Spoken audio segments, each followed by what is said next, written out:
Okay, welcome everybody to today's Ty Lopez podcast radio program. I'm here with Tom Bilyeu, and this is pretty cool. We're going to be talking about how he built... Sorry, can we start again? That level was low. Okay, sorry. Thank you, Zach. Take two. All right, everybody, welcome to the Ty Lopez show. I've got a very special guest, Tom Bilyeu. We're going to be talking about how he built a snack protein bar empire, 1.5 million bars per day you're moving. Is that right? That's true. 1.5. How many countries are you in? Ooh, God, it was like 92 when I left. So I haven't been there for about a year. But when I left, it was 92. I'm going to guess they've got more now. 92. So we're going to be talking about all kinds of business tips. We have my cousin Maya here. We have Zach running sound effects. Nice. Zach likes to give himself sound effects mostly. But all right, we're going to go live here and then cut back to this. We're going to be giving away some cash and a brand new. This is a big MacBook. Okay, here we go. We'll first got to take a thumbnail here. So give it a smile. All right, good. And now we're going. 1, 2, 3, 4. What is up? What's up, everybody? I'm here giving away a laptop and cash on my podcast. You're behind the scenes. I'm here with Tom Bilyeu. You've seen these Quest bars probably. He's selling, his company that he started is moving 1.5 million of these per day. So if you ever thought about building a business, specifically in health, but really in any business, we're going to be going into a ton of details on, practical steps, how you can build something similar. I'm going to be giving away cash to people who listen. And at the end, if you listen in, one of the things Tom says I'm going to ask it as a question. If you answer correctly, one of you is going to get a brand new MacBook Air. All right. This is a MacBook Air 13-inch laptop, 1.8 gigahertz dual core Intel. So let's jump right. I'm also joined by my cousin Maya. Say hello, Maya. Hello. And Zach. Oops. Zach gets a lot more claps than everybody. Zach runs the sound effects for himself.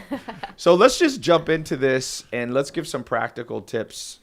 Let's pretend this was the end of the podcast at the beginning. If today was your last day on planet Earth, you were going with Elon Musk to Mars, and do you have kids? I do not. Okay.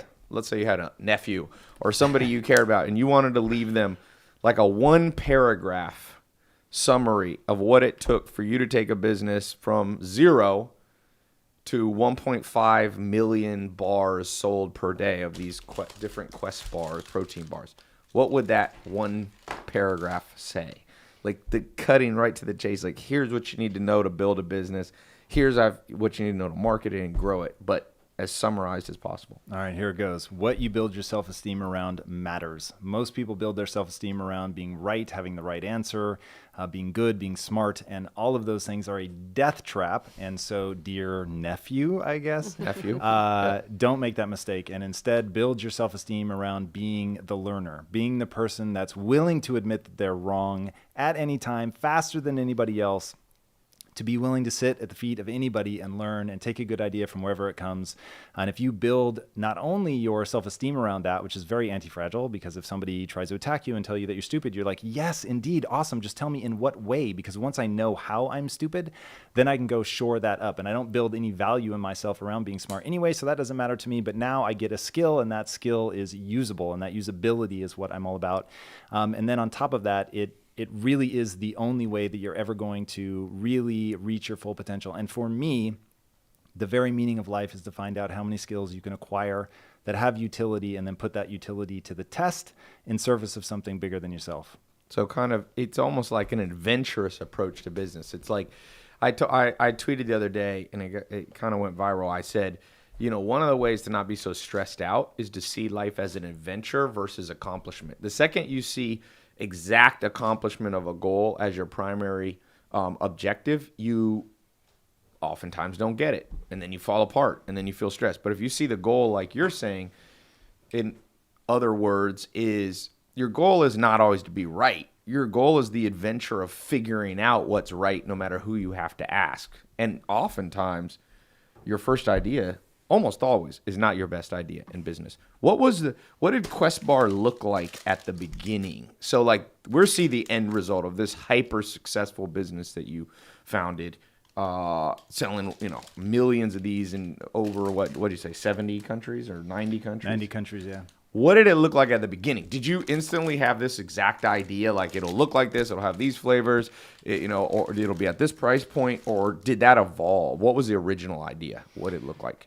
So we knew it was going to be a protein bar, so that much really was right from the jump, and we knew that it had to be something that was metabolically real. So that was our whole thing. It has to be metabolically advantageous. And so we had built a successful company before this, but it was in software.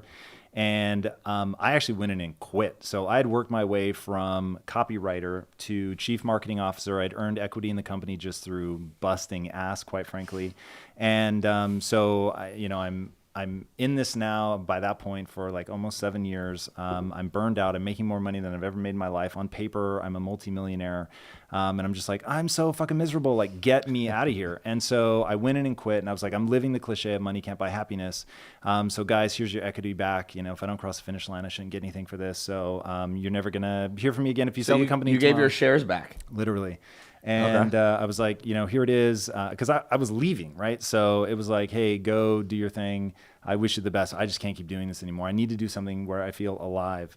And in doing that, they didn't want me to quit. And they said, hey, look, we could do this without you, but we don't want to. That let me reconnect to something other than the money, which was at that point in my life, I needed that so badly because I had been chasing money just like straight up Scrooge McDuck style for like, at that point, like a very long time. 7 years, a long ass time. Scrooge McDuck? So like literally Disney version? Yeah, just fantasies of like swimming in my money, right? Like that, just money. Did you ever put on your bed and throw it and like lie down? Did you do Wolf of Wall Street stuff? No, I wasn't crazy like that. It was, for me, I used to say I would do anything that I needed to be successful within my code of ethics. So it's like, there's just certain things that I believe in and willing to do. And that may have been part of the frustration, right? Is that trying to do something that you're not passionate about, but doing it always in a way that you can feel good about, like gets really hard. So I wanted to tap into my passion. I wanted to do something not just in an ethical way, but that I was deeply passionate about, that I really cared about. And so that was my pitch back when they said, come work with us still.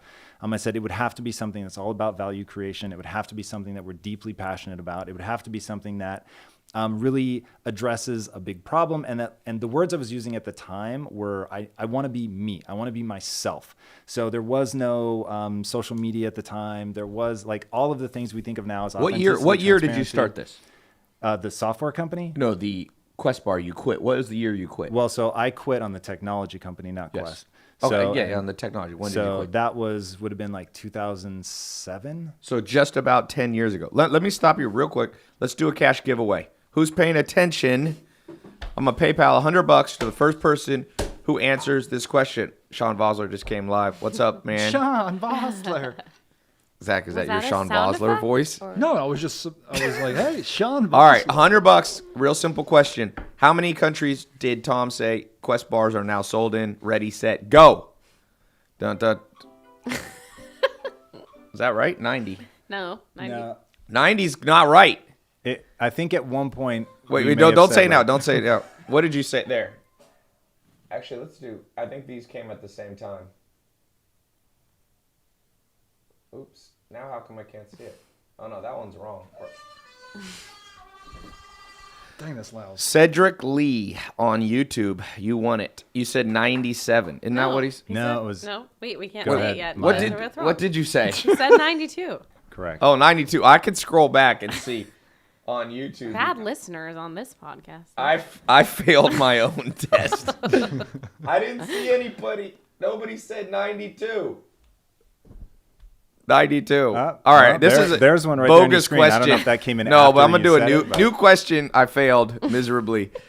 New one because it's disqualified because I said it accidentally. So, what year did he start Quest bars? Ready, set, go. New question. There we go. Corey McCauley on Twitter. 2007. If you didn't win, don't get butthurt. We're still going. We got more cash to give away. Look at this stack. You think $100 is gonna, make a dent in this bad boy? All right. And just so that the history books are correct, that was the year I quit the technology company, not the year that we founded Quest. Quest was founded in 2010. But all right, we're not redoing the test. You keep the money, man. You keep the money. Well, I'll tell you what, I think where you went wrong talking about leaving the tech company is that you tried to work within a code of ethics. That's you what he should have did. gone I have outside mistake of his number code one. of ethics. Yeah, if you were seeking happiness within a code of ethics, I think you're going to have to like let those go. Is that what you would tell if you were last day on planet, you would tell people to abandon their code of ethics? Yeah, because what's the point? All right. That is a strategy, and that's a strategy employed by a distressing number of people. I'm only joking. I would not encourage that strategy. Zach. I'm just going for a laugh. There, you got it. You got We it. need different sound effects. You can't always do the clap for yourself. Be creative. What else do we have there, Zach? Oh my God. Not the Unexpected. burp. That That's is gonna think disgusting. people are gonna think I actually burped. What's a good one? Well, I was thinking for myself to change is it us. up. All right, Gross. I got to take that thing away from Gross. Zach. Okay, back to 2007. You quit. There's a 3-year lapse. But what happened in those 3 years? Were you just relaxing? Yeah, not quite. So they convinced me to come back, and we all agree that we're going to set a benchmark for the software company. If we hit the benchmark, then we'll keep rocking it. And if we don't hit the benchmark, we'll sell it and start this thing that's all going to be about value and passion and all of that. We failed to hit the benchmarks, so we didn't sell the company right away, but we immediately began building out what would eventually become Quest Nutrition and get launched in 2010. But there was, like 2+ years of behind the scenes, like working on the formulation, that kind of stuff before we officially launched. So do you think people should there's different schools of thought in business. There's the quick launch, lean startup approach, very famous book, Lean Startup, where you basically kind of what Facebook does. Mark Zuckerberg says, grow so fast, you break a lot of things, you're launching before you're ready. Now, there's other people that disagree with that formula. For example, Snapchat, Evan Spiegel, the founder of Snapchat, just recently went on, and there was an article about him saying he doesn't believe that. He likes to make sure it's really good and beta tested. And it sounds like you might be a little more in that school of thought of going slower. Well, so Because it took you 2 years to formulate it. Yeah, but I will say that we were still launching what I'd call a minimum viable product. So it was hard as hell to manufacture. That was problem number one. Problem number two, we didn't have the ideal fiber source. So that was something that we changed in like the first 6 months after What launch. is the fiber source now? So now, in about fact, Quest bars. it depends on when you bought the bars. But we used These two. are 18 years old. So. Nice. Yeah. So These are 18 years old. we used two different ones. So originally it was actually we've used three now, but the one that is used in this one is soluble corn fiber. Soluble corn fiber. For those of you just listening in, we're talking to Tom Bilyeu, started Quest protein bars. 1.5 million a day are being sold. They have a lot of people will know these bars if you work out or in a gym. They've got 1 gram of sugar, but they taste like they have more 2 sugar. grams. This one has 2 grams. 1 or 2 grams. It's not much. A bottle of Sprite has about 40 grams of sugar. In America. In Europe. In it's America, only yeah. In 20 Europe, grams. they cut it. It's not as good. And then, of course, what do these have in protein? They got 15 grams? 20 grams. So they got a lot, pretty high protein. 20 is fairly high. I'm drinking a protein shake. Most protein shakes that you have are between 20 and 30, grams of protein. So what do you think, not to bounce around here, but somebody was asking on the live, the fiber component, has that been a big thing that differentiates your bars, not just the protein and low sugar? It certainly did in the beginning. So in the beginning, nobody was really using a liquid fiber like we were using. Everybody was using, a liquid sugar or glycerin or something like that to make the bar pliable enough to run through the equipment, which is really like, man, you want to get into the nitty gritty of like how we made this thing work. Yeah, let's do that. I'm sure that there were a lot of people that had a formulation similar to ours, but when they went to the co-manufacturers, they said it can't be made. And it's actually true. Like that bar couldn't be made on traditional equipment. But what we ended up doing was realizing that it's only because all the equipment that exists that you could buy sort of off the shelf, if you will, had grown up in the world where everyone's using liquid sugar. So if you say, well, we can make it if we make new equipment, then suddenly the doors open and nobody else had done that. So we became our own manufacturer. So you made your own equipment. Correct. You had to vertically integrate. And you're using for sugar, I see you're not using xylitol. No. You're using erythritol? Erythritol in some of the bars. Why do you like that above? So these, if you don't know, are basically sweet tasting things that don't spike up your glycemic. I mean, they don't have a messed up glycemic index. Response, yeah. Your body, my friend, Dr. Fresco, that you guys know, he basically, did you see for a month, he took a glucose meter and he literally had it embedded in his stomach with a needle. Zach would love that.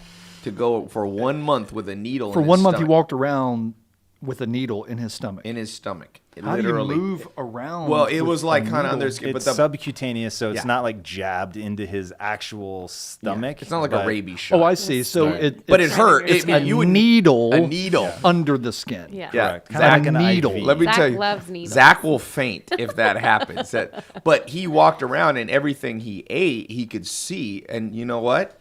It's exactly kind of what science says. It's like if you eat a Snickers bar, it goes boom. And there's something. I've been testing my blood. I'm working on a book. I can't release it for 2 years because it's 4 years of me testing my blood once a month and trying every known supplement.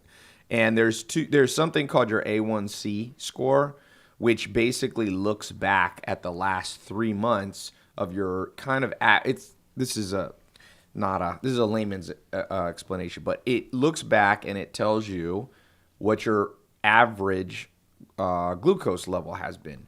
And for a lot of people in America, it's insane. They project in the next 20 years, 50% of American children under 18 years old, okay, will be either diabetic or pre-diabetic. That's crazy. Now, your bar, let's talk real quick, not to bounce around, Zach, but I are like you to kind taking of... notes about that? Zach's taking notes. Well, for possible questions. Let's talk about the sugar. Nice. Why is the sugar... And by the way, this is not an advertisement for Quest. They did not pay me or anything, but I'm genuinely interested, and a lot of people are. Why does this approach to sugar work better? There's so many snack bars out there, and some of them have insane amount of sugar. Some of them like 10, 20 grams of sugar. So what is this specific approach? How does it work? So our thing was we wanted to make something that tasted like it had sugar but didn't have sugar. And so the only way to do that is to have some sort of either natural or artificial sweetener. There's no way around that. As yummy as nut butters are, they don't taste like candy. So we did want to sweeten them with something, and that was that one that you listed is a natural sweetener, but we also use some artificial sweeteners as well, and just they're hundreds of times more sweet than sugar. So you put very, very, like vanishingly small amounts in there, and it tastes very, very sweet.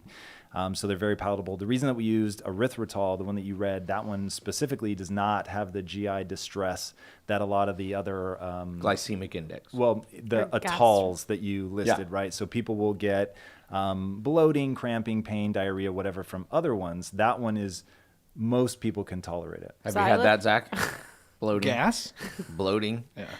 What about xylitol? Versus erythritol. Yeah, literally other than erythritol, I wouldn't mess with any of those. So I had a horrific experience with lactitol, if you've ever heard of that one. That so one didn't even this was sound before good. I got into nutrition, and I had just started a low-carb diet, and I found these Reese's peanut butter cups that were made with lactitol. And I didn't know what that that was. like So milk? I'm like, this is amazing. So my friend and I split a half bag, and we mowed through this. You thing. ate a That is bag too of many something in new. A general. half bag in my defense. And the level of cramping was unreal. It hurt so bad. So yeah, I learned that lesson in a very visceral way. So you got to be very careful. Literally. Yeah. $100. We're going to do a PayPal. How many grams of sugar does this bar, I said how many grams does this specific Quest bar have in it? Right there. Well, let's do not it's right Twitter. there. Twitter won last time. Let's do Instagram. Instagram, $100. What is it? Someone tell I'm from Russia. That is not the That's answer. not the answer. 20? No. 2? No. White boy bitch said 250. No. That would be 3? a No. lot of A lot of sugar. That would be Come too much on. sugar. 0? No. Zach, new sound effect. 2. That's the It's only not one 2. that shows. It's not 2, and it's not 3. There we go. Lundy Dewport. As you can see on the back, it's 1 gram of. Oops. of sugars in the form of erythritol. So, okay, let's go back to this. I was following a comment here live. So we're back. You're 2 years into the business. Between 2008, 2009, you're manufacturing your own equipment. How do you decide today's the day to launch? It's 2010. Let's go. So the good news is we were doing it online, so it was a relatively soft launch. Nobody knew who we were, and we put it out there, ran some ads against it, with taglines like the first protein bar that's not a candy bar in disguise, like things like that, trying to get people to click over. But really, the gains came when we started going to bodybuilding competitions. Oh, and really? Getting people, yeah, because they were all like, I don't eat protein bars, they're all junk. And we said, look, read the ingredients on it and try this one. And so they did, and we had a huge influencer push, even before the word influencer was really being kicked around. And just went hard after athletes that were physical culturalists, people that would really care about what they were eating, understand what they were eating. Many of them were already testing their blood levels. So we knew if they get it and they like it and adopt it, that this could really blow up. So do you think for somebody listening that for many businesses, besides even the snack bar, that the influencer route is the new way to launch? I mean, it's not even new. They were using celebrities back, Coca-Cola and Pepsi in the 1970s and 80s. But do you still think that, since that worked for you, if you were building another business, would you go down that route very early in the business? Yeah, no question. No question. If you have a product that really delivers value to people's lives and you have something that's going to speak to a given niche and there's an influencer in that niche that's going to understand and actually use your product and actually their life is going to be improved by it, then they're going to sing its praises both because they have a partnership with you and then other times they're just using it in their life. And so they can really authentically get behind it and talk about it. And I think in forever, everybody has always taken word of mouth over what you see in an advertisement or something. So influencer marketing is essentially word of mouth from someone you trust. Did you pay them ever, or was it always free? In the beginning, it was always free. It was just product. We would send them free product and ask them to talk about it. And then as we grew, then we ultimately were paying some people. So are you still active now? No, not at Quest. When did you kind of bow out? Almost exactly a year ago. Okay. So let's talk about that. Fast forward. For somebody watching, what is the end game besides helping the world, but just practically, did you make the decision, I want to replace myself with a CEO, I want to sell you don't have to get into the exact private details, but what was the mindset? Were you bored? Were you ready for something new? What was it? I always knew that there were going to be two things that I would do with my life. One was addressing the pandemic of the body. Maya and I were talking about this earlier. And the other is the pandemic of the mind. And originally I'd hoped Quest would be my forever company and I was never going to need to sell it. And I learned a very painful and powerful brand lesson, which is that when people think of you as the protein bar guy and you start making a show all about the mind, everybody's going, what on earth are you doing? And, my partners were going to have to go on that very long, very expensive journey with me of expanding the brand. We didn't necessarily share the vision on the importance of introducing the mind to the brand. The consumers were resistant to that becoming a part of the brand. Who likes minds? Right? BS. It's so crazy. Is it publicly known who bought you? Or is that? We didn't sell. So okay, you did not there sell. were 3 equal partners. So we took a small investment, but because the company was valued at over $1 billion, it just from a raw dollar standpoint, it was fucking massive. Yeah. So it's hard to sell. I had the cash where I didn't have to stay. I didn't have any sort of pressures. And my wife and I just asked, do we buy an island and retire and just not worry about this anymore? Or do we double down and build something new? And that's where impact theory came in, which is meant to address what I consider the pandemic of the mind. So going back to this kind of practical thing, you've got 2 other business partners. Yep. For someone listening who has a business partner, what are some things you learned that are important, the do's and do nots of finding a business partner and then growing and staying peaceably, everybody happy with each other? So it is like a marriage, exactly like a marriage. So just like you need to date and fall in love and go through a courtship phase with the person who's going to become your significant other, you need to do the same thing in business. And my partners and I had a chance to get to know each other even before business was involved at all. And then they originally hired me as a copywriter, so really got to see what each of us were like. And that's how you started. They hired you. So that was back at the technology company. They hired me as a copywriter, and they said, hey, look, this is a startup. Don't think of yourself as a copywriter. Being a copywriter is just the tuition you have to pay. But hey, we're entrepreneurs. So if there's anything you want to learn, we'll help you. And I took them seriously. They said, you can have any job in the company you want. You just have to become the right person for that job. So you got to learn the skills. And I just put my head down for, whatever. 7 years. Yeah, that was by the time that I quit, but certainly didn't stop. But I had, by that point, I'd already made my way to chief marketing officer and stuff. So, but I literally didn't take a day off for like 6 years. It was crazy. You did the Bill Gates formula. Let me do a quick Snapchat. I want to say, let's just talk. I might ask you to say that thing again, that quick summary. Okay, let's get this bad boy up here. I'm here with Tom Bilyeu. He founded Quest Bars, one of the founders. They're now a $1 billion company and selling, 1.5 million snack bars a day? Yep. What's the number one thing people need to know you've learned in business? Always be learning. Always be learning. That's just the truth of it all. And what were you saying about your self-esteem? That was interesting. Yeah, what you build your self-esteem around matters. So that was the biggest breakthrough for me. I found myself arguing for an idea that was actually stupid and dumb and moved me away from my goals, but I wanted to be right so badly. Even though I knew it was the wrong answer, I just kept fighting for it. And in that moment, I had a crisis because I was like, do I want to get rich, which was my stated goal at the time, or do I want to be right? Because I'm acting like I want to be right, but I'm saying that I want to be rich. So in trying to reconcile those two, I realized I needed to feel good about myself, but I could change what I felt good about myself for. And so I switched that to being the learner. It's better to be rich than always right. 100%. Better to be happy than always also right. true. I mean, yeah, no question. Awesome. Oh, that was perfect. We used the whole thing. Maya, can you caption that with a couple sentences? Thank you. All right, so we're back. I'm going to do a quick $100 giveaway. So here's the question. How long ago, and we're going to do this for Facebook, how long ago did Tom step back from Quest Bars and kind of take a break?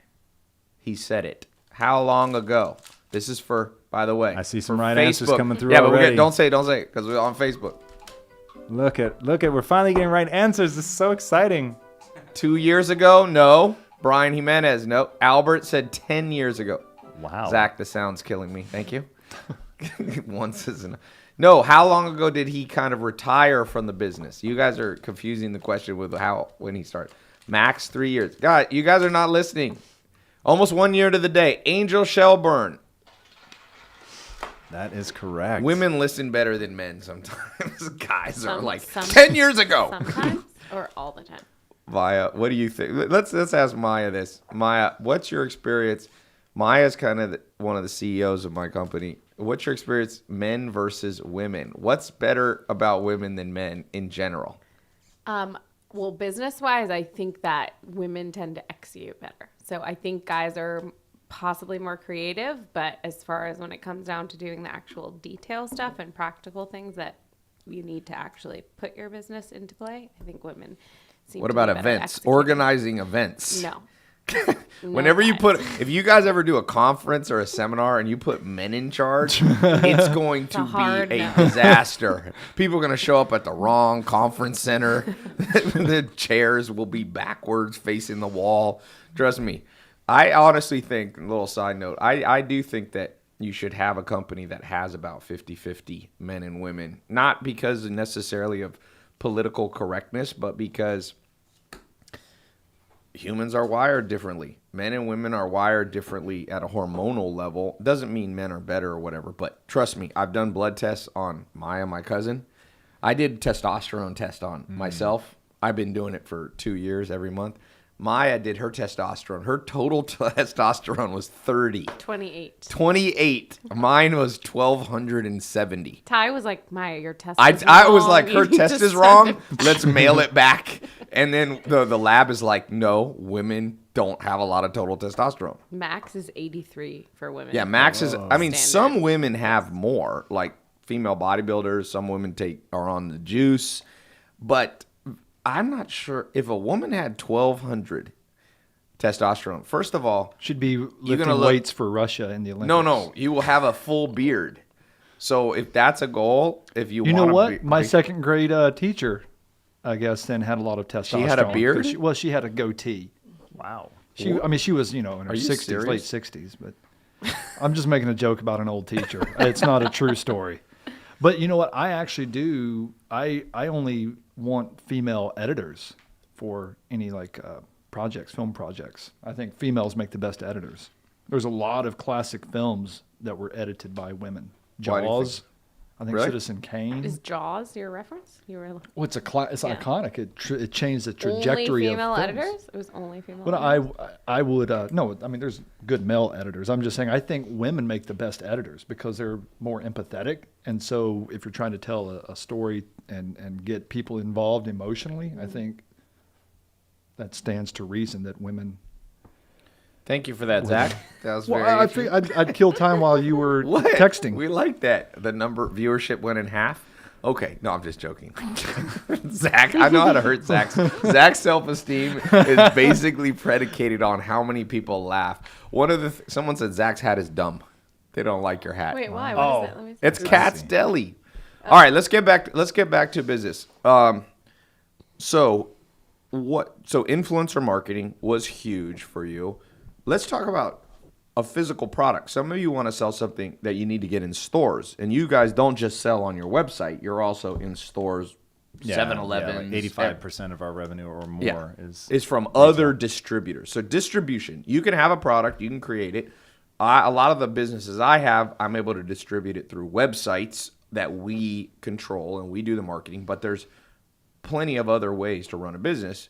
You're an expert in getting stores to distribute. How do you get in? If somebody here has a snack bar or a drink or something, you can't just go to 7-Eleven and Walmart and go, yo, sell my stuff. Because one of the keys is if you get shelf space at a 7-Eleven or Walmart, it's going to boost your sales. I don't care what your marketing is, just the fact that you're in 1,000 stores. So how do you get the foot in the door for somebody listening who wants to launch any kind of physical product business?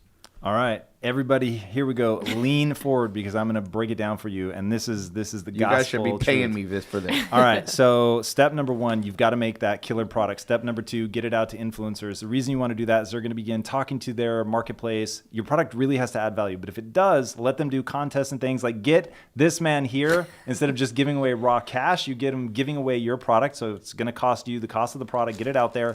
Get a bunch of people doing that. Now, the magical thing that happens is people begin walking into the stores where they would expect it to be carried and asking, hey, where are the Quest bars or whatever your product is? Huh. Now, those stores at first, they don't think anything of it. Then 2 and 3 people a day are walking into the store. Then they start reaching out to you. Now, first, because of what Ty just said, they know they're the kingmaker. They know that just by putting this on their shelves, that they're going to generate revenue for you. And the contract is going to reflect that. And that's how you get fucked and you go out of business because you're selling at such a slim margin that you can't survive. So now, if that happens and you start growing rapidly, you realize, oh God, what we agreed to in terms of the profit margin doesn't work. I can't scale my business and now I'm stuck. That's where most businesses tap out. You live in the age of the internet. So what you're going to do is you're not going to fall prey to that very stupid mistake. And you're going to when they keep coming and asking to have your product, you're going to say no. And I'm going to say you're going to say no for about a year. And you're going to have discipline because you could be making more money in the short term. But you're going to say no and you're going to keep building online. You're going to evangelize your customers so that they don't just like you, they absolutely love you. They love everything about you. They love your customer support. They love all the content that you're creating, everything. You're adding value to them at every touch point. Then a year later, we literally at Quest, we hired somebody to say no in a better way. Really? Because we were like, oh shit, we're beginning to damage the relationship with these guys who are like, dude, if you don't come on our shelves, we're never coming back to you. I want to be very clear about that. So we hired somebody just to say no in a nicer way. How did they do that? They had a long-standing relationship. So Okay. you end up hiring somebody that actually knows those customers. So it becomes the account manager. So for us, our big ones were like GNC, Vitamin Shop. And so you get people that have like 10, 15, 20-year relationship with that store. And you tell them, look, we're going to be saying yes, but we're going to need another 6, 12 months, whatever that is. But we want you to begin building that relationship. And the whole goal of all of this is to get to the point where you have power and you can negotiate a contract that's fair. Not so that you can be the dick. You just want something that's fair. And so because we were able to do that, we were able to scale our business. We didn't have to take in outside equity, even though we grew by 57,000% in our first 3 years alone. That is pretty a good. good. It's crazy. And this is in manufacturing, dude. So we were buying like just millions of dollars of equipment. We had hundreds of thousands of square feet, and it all happened in like a 5-year period. It was absolute madness. But we were only able to do that because we said no long enough to negotiate a contract that was fair. How did you know to say no, though? Because you run the math. It's like you look at it and go, okay, It's my not gonna margin work. here is like 12%. Like Right. I'm in manufacturing. Like if I were just manufacturing and I didn't have any marketing or anything Sure. like that, then That'd be fine. Sure, like a co-man can get by on that, but a brand, no way. Yeah. So He's we basically wanted- saying, somebody said, damn, he lost me. Let me explain what he's saying. A store, let's say 7-Eleven or GNC, they'll say, we'll buy these bars from you for 75 cents, and then we'll resell them for $2. Just making up a hypothetical. So they're going to make a lot of profit. Let's say this bar cost him 70 cents to make.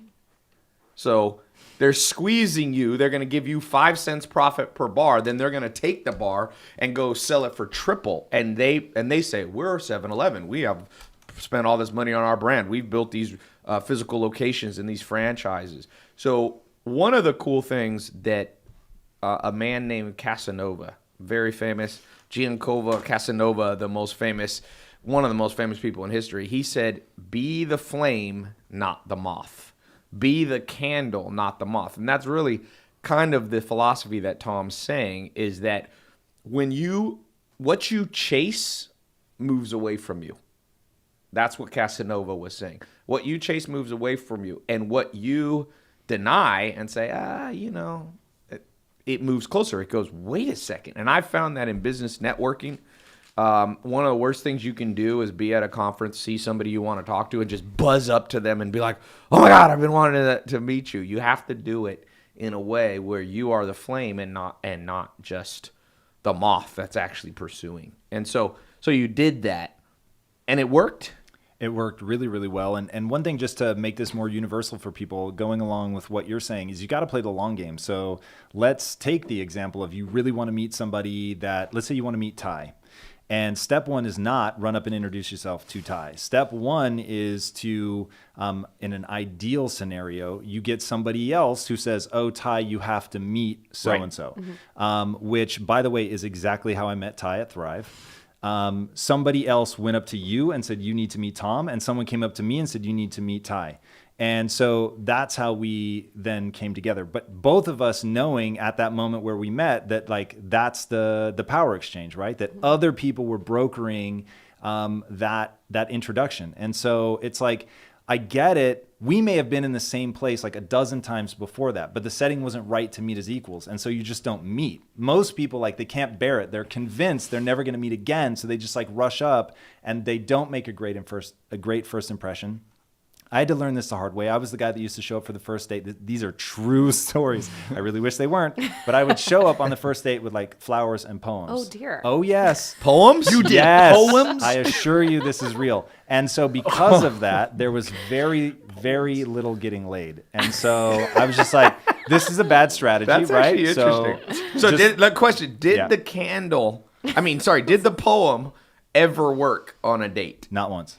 Not Not on a first date. You got to be kidding. It's suicide. Did you do specific poems per date, or was it the same poem you just recycled? No, my friend. So you made it I was very- doing it from a truly authentic place. Like, I would see somebody, I'd be into them, and I would really want to like show that. And you see in movies that's what you're supposed to do. You're supposed to roll up with flowers. Somebody But wrote ha ha ha ha Yeah. poems. That's all they wrote. that well said, my friend. But Well now said. you're married. Yeah, so literally- what strategy did you convert to? Did you then start seeing a girl you like at Starbucks, like your future wife, and send a friend To say over to you them and should be meet like, Tom. you see that other guy getting coffee? You must meet him. No, I ignored the shit out of her. And so And that worked? And it worked. So do you want to know what the very first line was that I said to the woman who would become my wife? Brace yourself for this one, Maya. Okay, I'm went, gonna just- show you What? the I'm earbuds. ignoring you. Remember, it worked. No, I said, where do you think you're going? Sit your ass down. And she Okay. sat, and then I knew. Where were you? At Starbucks? No, so we were. would be weird. She was filming something. We were actually on the back lot of Universal. So we had a relationship. Those weren't the first words I said to her as a person. They were the first words Right. I said to her in any sort of romantic advance. Zach, what's been your best? Zach is a Tinder and Bumble guy. I've never met somebody off Tinder, but I'm going to because I want to start getting these good stories that Zach has. Zach, what is your best line that's gotten you married? Oh, no, you're not married. Sorry. Honestly, for a while there, I would go, "Hey, do you want to arm wrestle?" Okay. That was Maya worked. groaned. I kid you not. It You know worked. your line's not that good when women go, I have evidence to prove the contrary. It did You work. mean I- that guys, don't do I'm it gonna- now. This is 10 years ago, like on Match.com or something. This isn't last week. oh, you would email them. That's, Do you yeah, want that's to back arm in the wrestle? day. Yes. No, but I'm saying all the women that were saying yes, which women are saying yes to do you want to Maya down. The ones that get it's just a joke and it's a silly opener. It's not a legitimate request. Those are the ones. We have two Leos here slightly offending each other. Also, how are your morals? That works pretty well. How are your That's- morals so is actually kind of a funny joke that Zach says. I will tell you, I'm sure I can tell you the best pickup line in the world. If you learn about astrology and you walked up to a woman and you say, if you tell me what day of the year you're born, I'll tell you what career you should choose and everything about your future. Promise you, this is not a joke. People will turn around. Men don't like to talk about astrology, but for some reason, a lot of women do. So that's my tip. I'm not sure about the wrestling or sit down, but No. Actually, I bring up this is crazy. I'm on a crazy streak with guessing the signs on Tinder. Like Yes. I'll say, hello, or if it's Bumble, they have to message you first, and I write back immediately saying or guessing what their sign is. Where'd you get that idea from? Right now,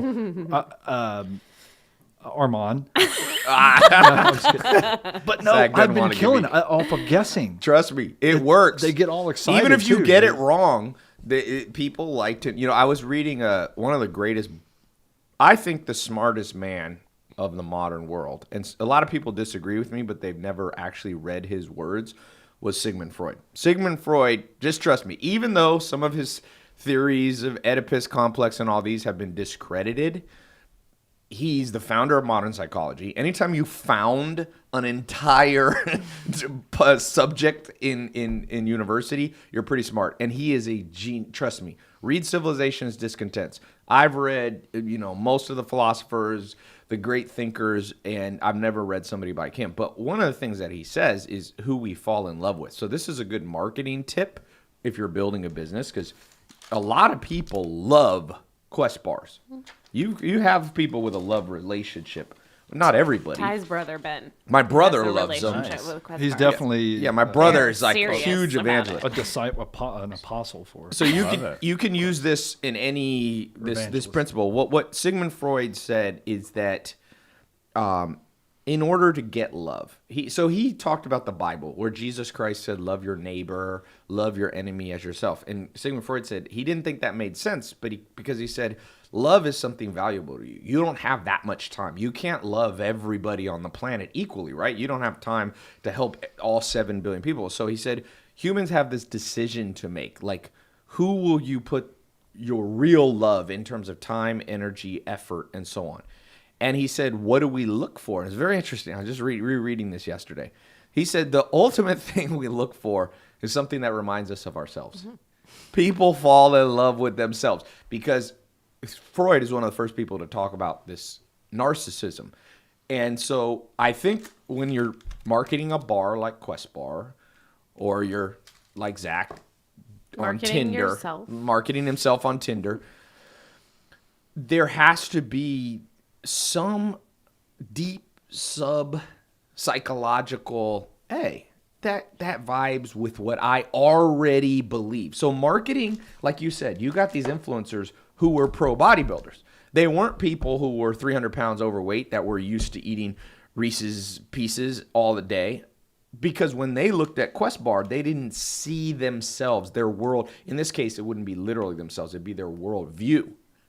And so you start in marketing with people who already have your worldview. And they fall in love with you. And then, over time, you've been able to evangelize out into. So let's talk about this.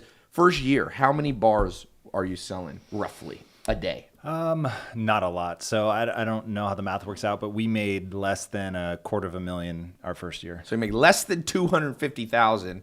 And now your sales numbers aren't public now. Yeah, we don't report them. But you did hundreds and hundreds of millions. So now it went from 250,000 in the first year to conceivably, over 250 million, let's just say. Definitely over that. Yeah. Well over that. How did that feel? Did it freak you out? What'd you have to learn? Did you have to learn to get new bank accounts? Did you have to learn to get financial advisors? Let's talk. I want people listening to not only know about the quote unquote grind, because that's talked about a lot. Oh, you got to grind, you got to, but also about some of the cool stuff that happens. So what is some of the cool stuff that happens to your life so that people who are struggling now can see light at the end of the tunnel? Like, do you remember the day where you had $1 million and you could steal a Quest bar, Zach? Zach's stealing bars. I'm opening it silently.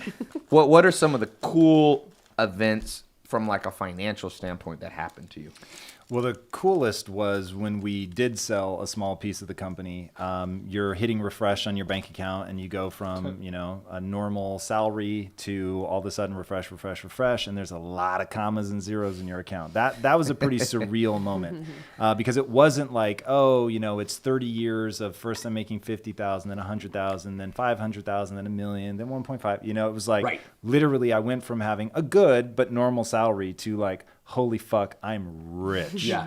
So, and in literally from one refresh to the next.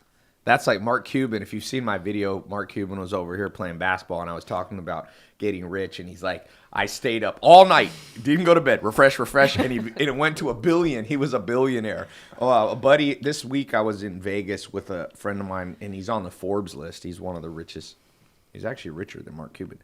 And he's like... I hope Mark Cuban isn't listening. He won't like that. Mark didn't care. Mark got plenty of money.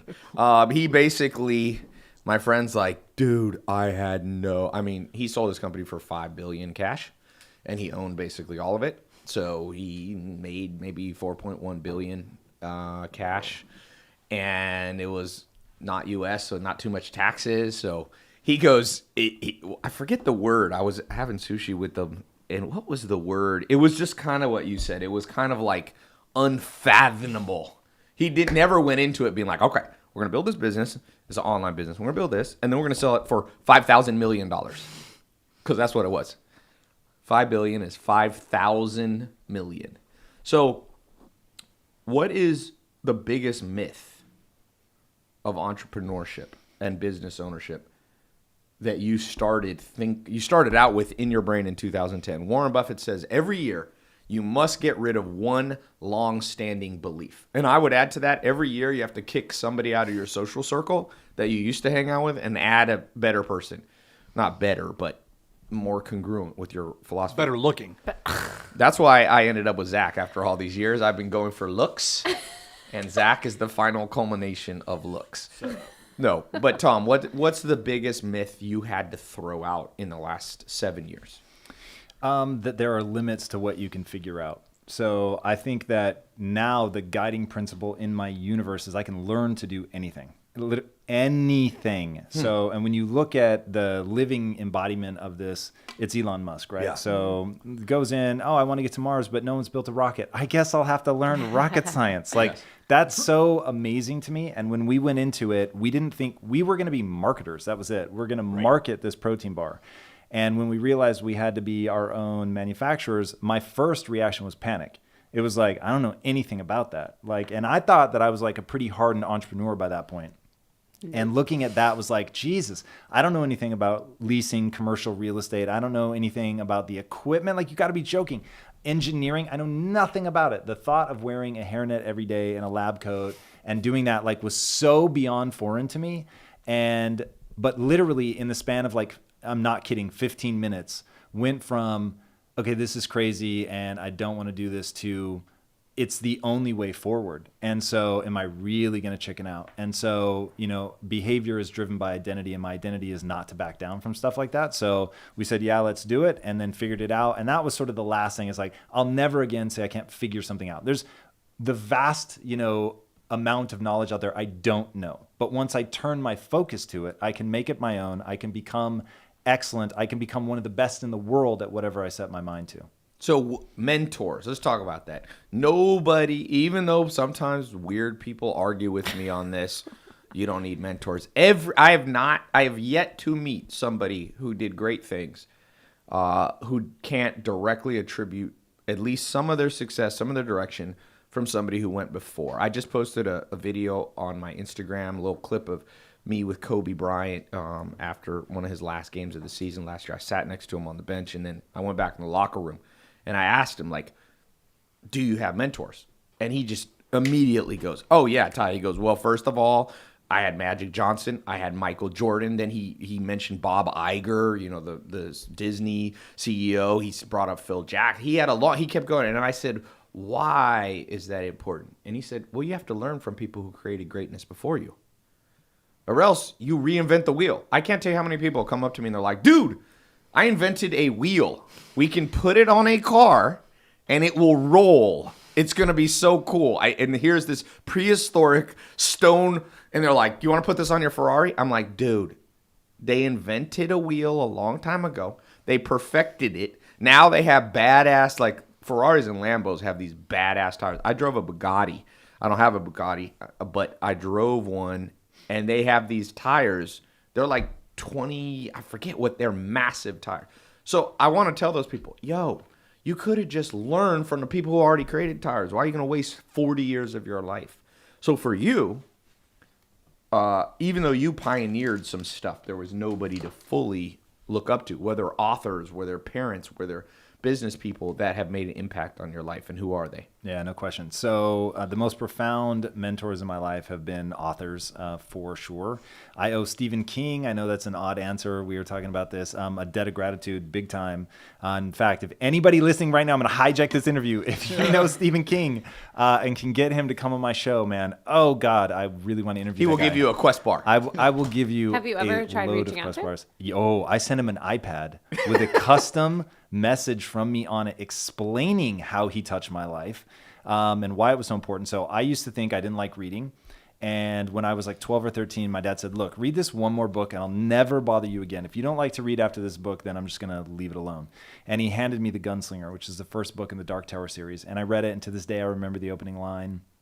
And it showed me that everyone likes to read. You just don't know what you like to read about. And so that took me down. I read exclusively fiction for a very long time, but then getting good at reading and not feeling awkward anymore then led me to nonfiction. And so Joseph Campbell changed my life at a deep and fundamental level. Okay. Very much so. I will attribute much of my success in marriage to Joseph Campbell in the way that he made me conceptualize what it was. So that's been massive. My wife has been a huge mentor for me. My business partners were huge mentors for me.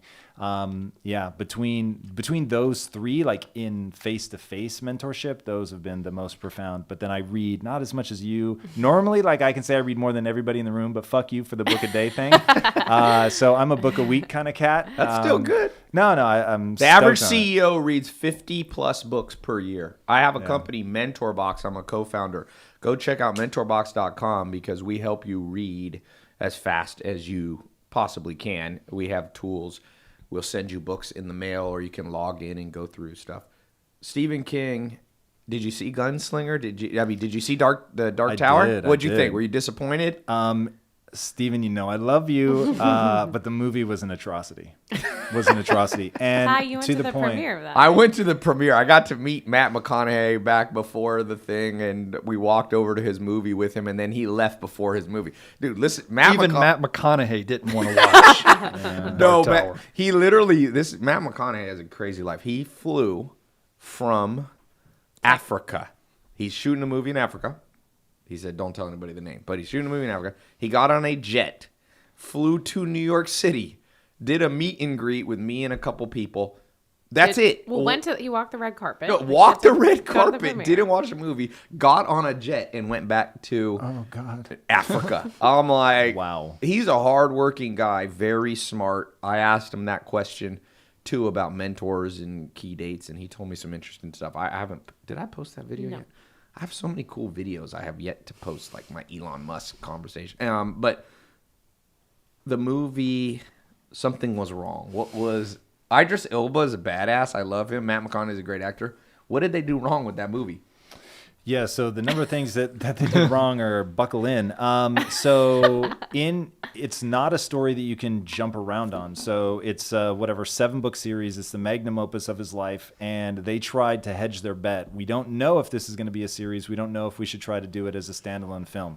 So the opening film, it's all character driven. Like, you've got to buy into the code that Idris Elba's character Roland Deschain lives by, which I was telling you, Maya, like, it changed my life. Like, the fact that I live by a code now, the code of ethics I was talking about earlier, like the whole notion of having a code of ethics came from the gunslinger. So like that really left an impression on me. So you've got to get behind, like, Roland of Gilead has this belief system by which he lives, which governs the code of his life. And so he goes into a town, and there's this whole thing. If they ask for help, he has to give it. But once they ask, they can't take it back. And like the whole movie's predicated on that drama. And by the way, in the book, spoiler alert, if you haven't read the book, fucking stop listening right now. I know you hate that, but like, spoiler to the book. In the book, this guy is so hell-bent, because it's a treatise on like ambition and determination. He is so determined to save the world and get to the Dark Tower that in the book, the gunslinger, he kills the little kid.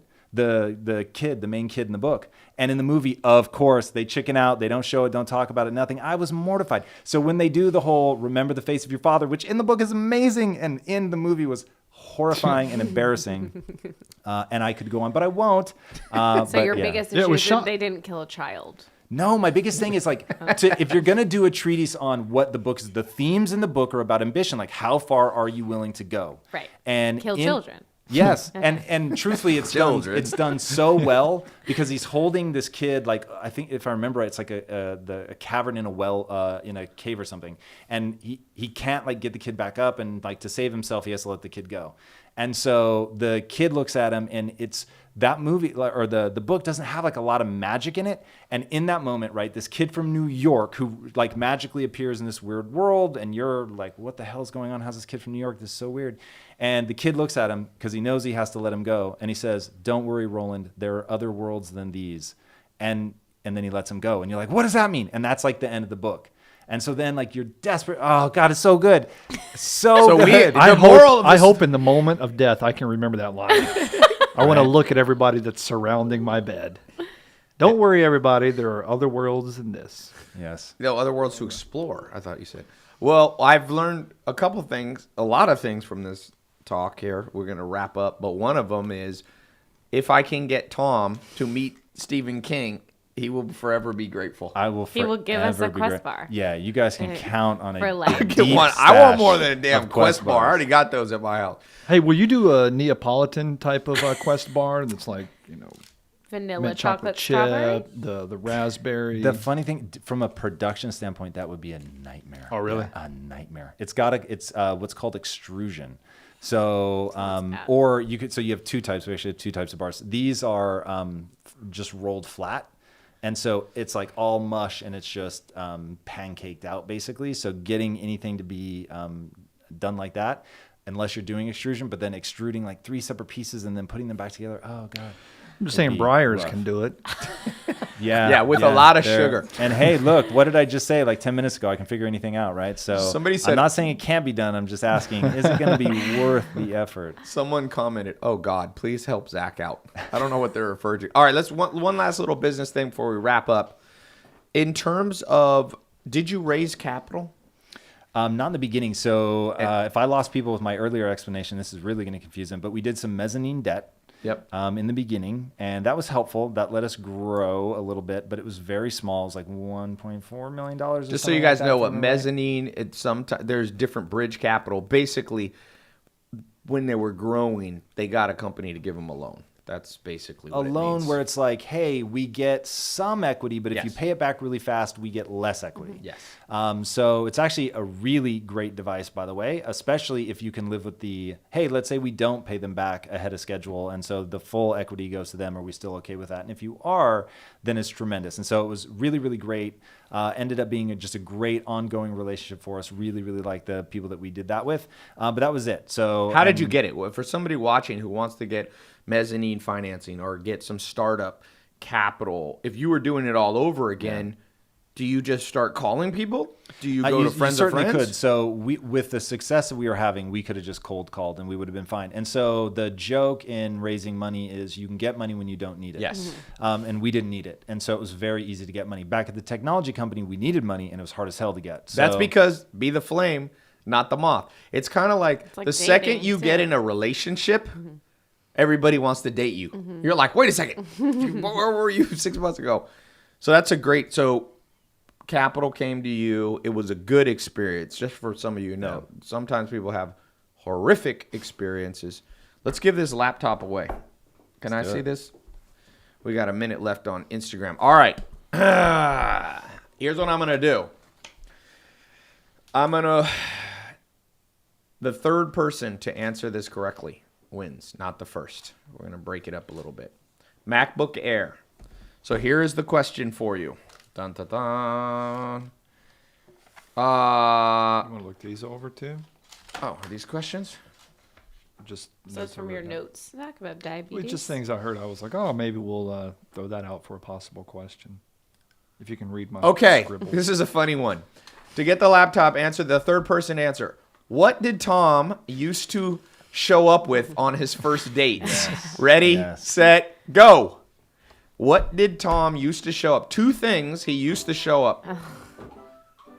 All right, that's the first person I we see. go. We're going to do the third. I see. Second is Boomer Johnson. Who's the third? Right there. Chase Christopher on Instagram. All right, Poems and well Flowers, played. number Yeah. 3. So I want to down thank all of advisor. you for being here. This will be live on my podcast. Remember what Tom said. Where you should get your self-esteem from is not from always being right, but being from somebody who learns. The great Charlie Munger said, the secret to life is to be a lifelong learner. Be a learning machine and you'll do fine. All right? Thanks so much. Talk to you guys soon. Peace.